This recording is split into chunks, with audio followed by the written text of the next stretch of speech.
I had been thinking about starting a new career for a long time. I wanted something meaningful, something that mattered. I love children.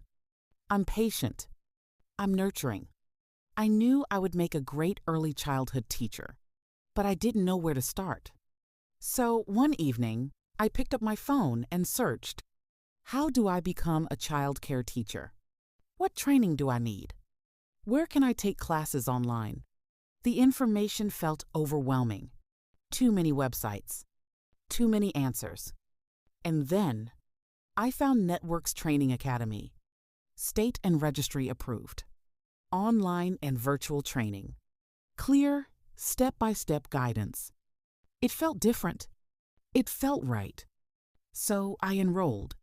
The process was simple. The classes were flexible. The instruction was clear and encouraging. I took Introduction to the Childcare Profession. I completed Skills and Strategies for the Child Care Teacher. I learned everything I needed to feel confident and prepared. And before I knew it, I graduated.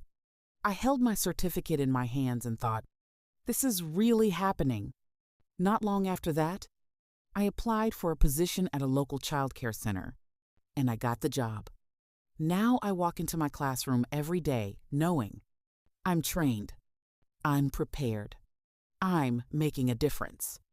This wasn't just a class. It was the beginning of my new career. If you're ready to start your journey in early childhood education, visit www.networxllc.net. Enroll. Graduate. Lead. Networx Training Academy. Training today. Leading tomorrow.